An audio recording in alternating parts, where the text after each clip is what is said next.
Volair, Amazon Rainfall. Yan ang bibigyan natin ng first impression sa video ito. Now, si Amazon Rainfall, nabili ko siya sa marketplace, and the usual price of the Volair perfumes nakikita natin is around 1,200 pesos or less. Alright, so bakit natin siya binili? Kasi they said that this is supposed to be a clone of Pacific Chill. Alright, and alam niyo naman, isa sa mga paborito nating perfumes, yung DNA ni Pacific Chill. Alright, now, for the presentation itself, ang ganda. Grabe.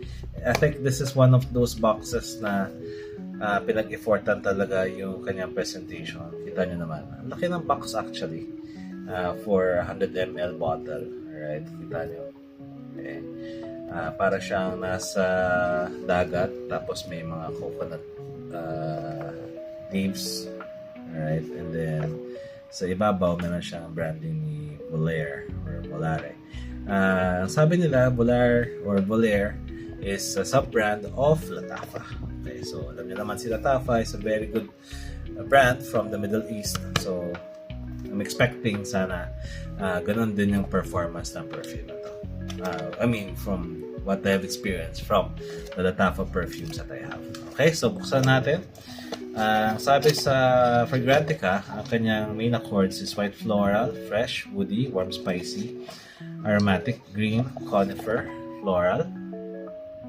And then ang kanyang top notes ay fir, cardamom, C notes, lemon, petitgrain, and orange. Middle notes of lily of the valley, jasmine, rose, sage, and rosemary. Base notes, Brazilian wood, rosewood, musk, vetiver, and oak moss. Alright, now, labas na natin yung bote. Okay. Actually, binuksan ko na to kanina and nalaglag yung bote. I thought, goodbye, bote. I thought mababasag siya. Pero grabe, kita nyo, if you can observe the bottle, sa base niya, ang kapal ng glass. Grabe. So, I was expecting again, this would have broken nung nalaglag siya. Around 3 feet kasi siya eh.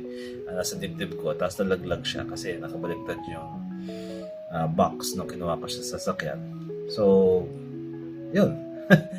Buhay pa rin siya. Kasi ang kapal ng kanyang bote. Alright. Ang ganda ng kanyang presentation. It looks like your LV bottles typically. Pero this one is more stout. Okay. And then, dual tone din siya from blue up until the top na nagiging green. Tapos, this is something na nakakatuwa talaga. Kasi, magnetic cap siya. Considering the price, again, grabe. Galing ng ginawa nila dito. Alright. Now, I've also checked out some reviews of Amazon Rainfall, and they're claiming or they're saying that this is not really a dupe of Pacific Chill. Whereas, ang kanyang dinudupe talaga ay ang Abercrombie and Fitch na Fierce. Alright, so I did some research and compared the notes of Abercrombie and Fitch Fierce, and compare ko rin siya sa notes neto ni Amazon Rainfall, and yun nga, tugmang-tugma. If you would want to check, you can also check on Fragrantica for the notes, and magugulat ka, halos parehas na parehas yung notes talaga ng dalawang perfume na nabanggit ko. Alright, so let's do a couple of sprays on our right wrist. Okay, ng Amazon Rainfall. Alright, ang ganda ng buga, grabe. Lakas nung kanyang atomizer, and tama-tama yung kanyang volume na lumabas. Alright, put the cap back, and let's go ahead and sniff. Yeah. Yun. C notes kagad yung lumabas. Maalat na dagat. Tapos, lemon. Tapos, jasmine. Yan. Lemon, jasmine, C notes na lumabas kagad sa opening niya. Yan. Medyo maalat-alat na dagat. Tapos, yung lemon and orange. And actually, orange, very slight lang yung kanyang paglabas niya sa opening eh. I'm not sure kung lalabas pa siya. And then yung cardamom. Yeah, cardamom na note niya. Ayan, naamoy ko na siya. Ayan. So again, this is really not a dupe of Pacific Chill based on what I've been able to smell right now.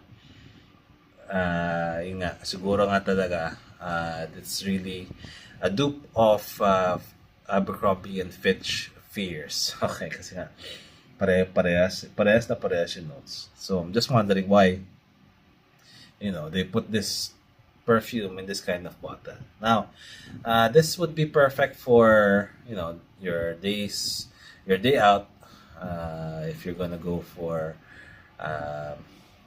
a walk outside during the summer, doing our errands, going to school, processing your documents, or going to the government offices na mainit. And, this is really one of those perfumes na perfect for those kinds of situations. Now, hindi ka pa masasabi in terms of performance kung gaano katagal itong Amazon Rainfall, in terms of longevity and other things about its performance. So I'll let it rest for a couple of weeks, and then I'll go ahead and wear this perfume for a few days, and then I'll let you know kung ano yung performance niya eventually. Okay? So yun na muna ang ating first impression for the Amazon Rainfall ni Volair or Volare. And if you have any questions about this perfume, anything that you'd like for me to check for you, let me know in the comment section down below, and I'll get back to you soon. Thank you so much for watching, and have a great day. Bye.